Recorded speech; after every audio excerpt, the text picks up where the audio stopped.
السلام علیکم. آج ایک اتنی امیزنگ چیز میں نے پڑھی اور آئی تھاٹ کہ یہ ہر بندے کے ساتھ شیئر کرنی چاہیے. یہ basically 3 type of categories of people ہیں جس میں آپ ہر انسان کو آپ ڈیوائڈ کر سکتے ہیں جو آپ کے ارد گرد ہیں. یہ 3 کیٹیگریز ہیں: گیورز، ٹیکرز اور میچرز. اچھا، اس کیٹیگریز میں ہے کیا کیا؟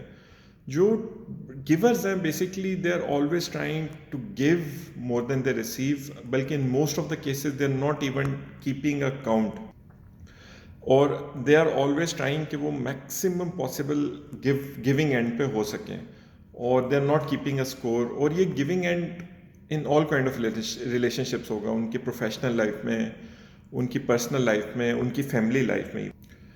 جبکہ جو ٹیکرز ہیں دے آر سیپریٹ. ٹیکرز کیا کرتے ہیں کہ they basically they believe in every single transaction, every single relationship they want something for them self, اور they believe in dog eat dog اور سروائیول آف دا فٹیسٹ. اور وہ کیا چاہ رہے ہوتے ہیں؟ وہ چاہ رہے ہوتے ہیں کہ کسی بھی ریلیشن شپ میں، ٹرانزیکشن میں، اور میکسیمم موسٹ پاسبل سینیریوز میں وہ ان کو زیادہ مل رہا ہو، اور مطلب they should be on the taking and.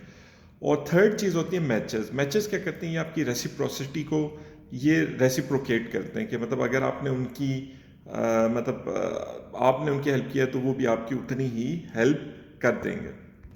اچھا، ایک اور خاص بات یہ ہے کہ ضروری نہیں ہے کہ آپ ہر ریلیشن شپ میں آپ ایک ہی رول اپنائیں. کئی ریلیشن شپ میں آپ گیور ہو سکتے ہیں، کسی اور ریلیشن شپ میں آپ سوئچ کر سکتے ہیں، آپ ٹیکر ہو سکتے ہیں، اور ہو سکتا ہے آپ کسی کولیگ سے آپ جب بات کر رہے ہو تو آپ ایک میچر بن جاؤ اور آپ ان کو ریسیپروکیٹ کر رہے ہو. اچھا، اس پہ نا کیلیفورنیا انسٹیٹیوٹ آف انجینئرنگ میں ایک پراپر اسٹڈی کنڈکٹ کی گئی، اور not surprisingly they found out کہ جو گیورز ہیں یہ سب سے باٹم رینک پہ ہوتے ہیں. مطلب انہوں نے جو باٹم ترین پہ جو لوگوں کو دیکھا وہ لوگ تھے جو ہو بلیوڈ ان کہ یار ہمیں کہ I want to help others, I help others even at the cost of my own self. مطلب I always prioritise others over me. اور ان کی اسٹڈی میں 14% لائکلی تھا کہ جو گیورز ہیں وہ فیلیئرز ہوں. دے ور ٹوائس ایز لائکلی کہ وہ کسی نہ کسی فراڈ کے وکٹم بن جائیں. اور they were 22% likely to earn less and be more wasteful اپنی منی کے بارے میں. But the best thing about this is کہ جب اب آپ سوچیں گے کہ یار گیور تو نہیں ہونا چاہیے آپ کو، تو اچھا اس کی جو بیسٹ بات تھی وہ یہ تھی کہ جب انہوں نے ٹاپ کے لوگوں کو دیکھا اس کیلیفورنیا انسٹیٹیوٹ آف انجینئرنگ اور ایک میڈیکل اسکول میں جب انہوں نے اسٹڈی کی، تو دے ور سرپرائز کہ جو ٹاپ آف دا لیڈرشپ ہے وہ بھی سارے گیورز تھے، اور they were dominating the top of the leadership. اس کی پھر ایک اور ایگزامپل، ایک بہت اچھی ایگزامپل دی گئی کہ ایک پولیٹیشین تھا، اس کا نام سیمسن تھا. اچھا، سیمسن جو سا تھا وہ چاہ رہا تھا کہ وہ ایک بزنس سیٹ اپ کرے، تو اس نے اپنے دوست کے ساتھ مل کے ایک بزنس سیٹ اپ کیا. اچھا، دوست کی ڈیتھ ہوگی تو اس دوست کا سارا قرضہ بھی اس نے خود پے آف کیا.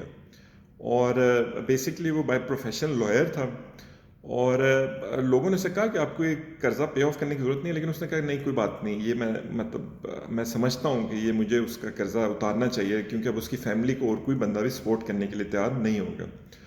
سیکنڈلی مر پٹ کے اس نے اس کا قرضہ اتارا. پھر وہ لائر تھا، پھر وہ کوئی کیس ہی نہیں لیتا تھا جس میں اس کو لگتا تھا کہ جو اس کا کینڈیڈیٹ ہے اس نے غلط کیا ہو. وہ صرف جو لوگ ٹھیک ہوتے تھے ان کی سائڈ لیتا تھا. تو اس کے پاس بہت کم کیسز آتے، کیونکہ جو لوگ سمجھتے تھے کہ ہم بالکل ٹھیک ہیں اور انہیں پتہ ہوتا تھا کہ ہم جیت سکتے ہیں، تو وہ اس کے پاس جاتے ہی نہیں تھے. اور جو لوگ مطلب جنہوں نے غلط کام کیا ہوتا تھا وہ اس کے پاس نہیں جاتے تھے کہ انہیں پتہ تھا یہ بندہ لے گا نہیں، لیکن وہ کہتا تھا یار نہیں بھی نہیں، میں نہیں مطلب یہ کیسز لے سکتا. تو یہ بندہ پہلی دفعہ سینٹ کے لیے، یہ الیکشنز کے لیے کھڑا ہوا، اور 4 سیٹوں کو انتخاب ہونا تھا، اور ہی کیم آؤٹ 8th. اچھا، اس دوران اس کے بہت سارے اس میں پیسے بھی لگ گئے. پھر وہ دوبارہ ان بزنس کی طرف کوشش کرتا رہا، اپنی وکالت کی طرف کوشش کرتا رہا، لیکن اس سے نہیں چلی. پھر کیا ہوا کہ پھر وہ ایک دوسری دفعہ وہ الیکشن کے لیے کھڑا ہو رہا تھا، اور اس کی پاپولیرٹی ریٹنگ بہت ہائی تھی، کیونکہ لوگ جانتے تھے اس وقت، اس کو ٹرسٹ کرتے تھے، اور اس کی پاپولیرٹی ریٹنگ تھی 55%. اچھا، اس کے ساتھ ایک اور کینڈیڈیٹ تھا، مچر سم تھنگ نام تھا اس کا. تو وہ جو بندہ تھا اس کی 40% اس کی تھی، جو اس کی پاپولیرٹی تھی پرسنٹیج. اور پھر ایک تھرڈ بندہ تھا، اس کا نام ٹرنبل سم تھنگ نام تھا، تو وہ جو بندہ تھا وہ اس کی صرف 9% پاپولیرٹی ریٹ تھی. اچھا جو سیکنڈ نمبر پہ تھا وہ انتہائی امیر خاندان سے تھا، اور وہ مختلف ریسورسز بھی یوز کر رہا تھا to win that particular election. اچھا جو سیمسن تھا اس نے کیا کیا کہ اچھا یہ سب سے حیران کن بات ہے کہ جب الیکشن ہوا تو جو جس کی صرف 9% عوام اس کو سپورٹ کر رہی تھی ٹرنبل، وہ جیت گیا. اب آپ پوچھیں گے کیسے ہوا؟ وہ ایسے ہوا کہ سیمسن نے، کیونکہ وہ اتنا اچھا بندہ تھا، بلکہ he was near to perfect person جو آپ کہہ سکتے ہیں، تو اس نے کیا کیا کہ اس نے یہ دیکھا کہ جو سیکنڈ نمبر پہ بندہ ہے وہ بندہ ڈرٹی ٹیکٹکس کھیل رہا ہے، اور وہ پاپولیشن کے لیے برا ہوگا، وہ ان کے لوگوں کے لیے برا ہوگا. اور اس نے یہ دیکھ لیا کہ بجائے اس کے کہ وہ ٹرنبل کے لوگوں کو اپنے ساتھ ملائے، اس نے یہ دیکھ لیا کہ اس ایفرٹ میں ہو سکتا ہے کہ وہ ہار جائے اور یہ انتہائی 2 نمبر بندہ جیت جائے. اس نے کیا کیا کہ اس نے وہ بیٹھ گیا، اس نے الیکشن نہیں لڑا، اس نے اپنے 55% ووٹرز کو کہا کہ ٹرنبل کا ساتھ دینا ہے 9% والے کو. کیوں؟ کیونکہ اس نے کہا یار ٹرنبل سے بے شک میرے کچھ اختلافات ہیں، لیکن وہ ایک آنیسٹ بندہ ہے، اور our people deserve an honest person. اب آپ حیران ہوں گے یار یہ اتنا بڑا گیور آدمی، اس کا کیا بنا ہوگا؟ تو 1999 میں جب امریکن لوگوں سے پوچھا گیا کہ ان کا فیورٹ ترین پولیٹیشین، موسٹ سکسیسفل ترین پولیٹیشین کون تھا، تو انہوں نے سیمسن کو پک کیا. سیمسن، جی ہاں، یہ پین نیم ہے ابراہیم لنکن کا.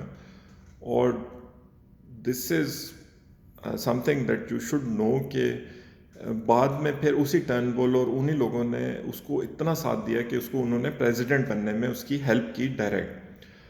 اب یہ بات آپ کو مطلب بڑی حیران کن لگے، لیکن givers they are at the top as well. تو ہماری نیشن کے طور پہ ہمیں we need to reevaluate as a nation, جو ہمارا ایک ایٹیچیوڈ بن گیا ٹو بی جسٹ ٹیکرز. اگر آپ کو یہ ویڈیو اچھی لگی تو پلیز شیئر ضرور کیجیے گا. Thank you.